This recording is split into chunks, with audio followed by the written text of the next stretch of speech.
police officers respond to a 911 call around noon on the 13th of November to what they believe to be an unconscious person. What they discover when they arrive at the house shocks the small town and draws mass media attention as the case remains currently unsolved. The bodies of 4 college students were found brutally stabbed, while 2 survivors were unharmed and unaware of the attacks until the next morning. With an unknown killer or killers still on the loose, the police are facing massive backlash over their lack of progress in the case. The Kings Road residence was an off-campus college house leased by 6 students. 5 of which were in the house at the time of the killings and the 6th did not actually reside there despite being on the lease. She has been cleared of any suspicion and police do not believe she is involved. The 4 victims were seniors Maddie Mogan and Kaylee Goncalves, junior Xana Kernodle and freshman Ethan Chapin, the boyfriend of Xana. The events leading up to the attacks slowly started to unravel as the tip line was flooded with people trying to help. It is known that on the evening prior the 2 surviving roommates went out separately that night and both returned home around 1 a.m. Ethan and Xana were at an on-campus party at Sigma Chi fraternity from 8 to 9 p.m. They returned home at 1:45 a.m. The distance between the party and their house were mere minutes, leaving the 5 hours from 9 p.m. when they were last seen at the party and 1:45 a.m. when they returned home unknown at this time. The walk is surrounded by busy student areas and no further information is yet to come in about any sightings in the area. Maddie and Kaylee went to the Corner Club, a downtown sports bar at 10 p.m. where they left at 1:30 p.m. They were seen on a live stream video at a food truck at 1:41 a.m. where they were for 10 minutes and then left, arriving home at 1:56. The video of the live stream was made aware to the public and people began to point fingers at a male lingering in the background. Police said this lead has been investigated and the man in the white hoodie was a fellow student and was ruled out after their investigations. People also began to speculate about the individual who drove the 2 girls home after police initially said it was an Uber driver. This was later retracted and revised to be a private party who was ruled out as a suspect by the police. All of the people in the house were home by 1:56 a.m. 7 calls were made from the phone of Kaylee to her former longtime boyfriend Jack Duker, a fellow student, from 2:26 to 2:52 a.m. Maddie also called the boyfriend 3 times with no answer from 2:44 to 2:52 a.m. Police do not believe he was involved in the crime. The killings are believed to have taken place between 3 and 4 a.m. The 2 surviving roommates were in their beds on the ground floor. They did not awaken during the attacks and were unaware of anything happening. At 11:58 a.m. police were called to the house for an unresponsive, unconscious individual on the 2nd floor. When police arrived there were multiple people there who did not live there.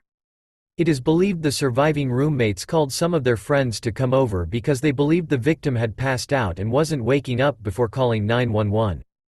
The call came from the cell phone of one of the surviving roommates, but multiple people talked to the dispatcher.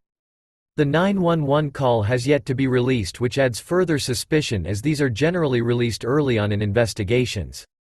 The police do not believe any of the people at the scene when they arrived were involved in any way, including the 2 roommates. It is rumored but not confirmed that one of the surviving roommates went upstairs and saw one of the bodies, which sent her into hysterics and made her pass out, which the other roommate saw and called an ambulance, unaware of what had happened in the house. The previous owner of the house said it was not unusual not to hear activities happening on other floors. Kaylee's dog was also at the scene but did not appear injured or that he had come into contact with any of the crime scenes. His location during the killings is unknown. The coroner's report revealed the stabbings occurred with a fixed blade knife, either one knife or more similar knives, and they were ambushed in their sleep. The murder weapon hasn't been recovered and the attacks were described as personal. There was no evidence of sexual assault. The coroner stated that the 4 victims were likely asleep, some had defensive wounds, and each was stabbed multiple times. 2 hours after the bodies were discovered, the campus notified the residents and entered a lockdown.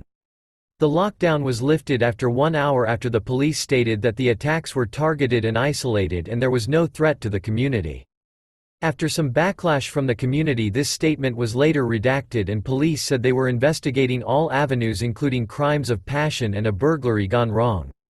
Kaylee made numerous remarks to her friends and family regarding a stalker, which were investigated by police.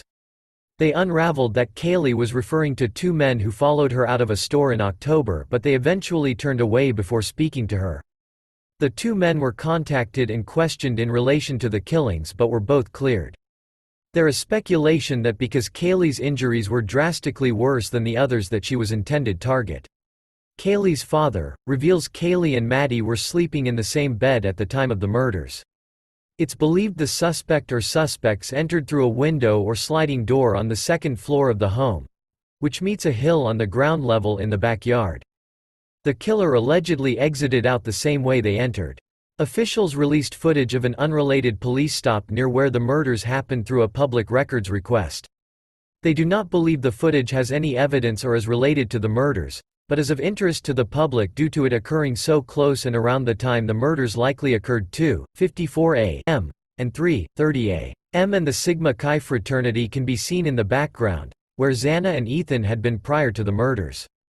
The students were stopped for an alcohol offense. The footage shows a parked white car.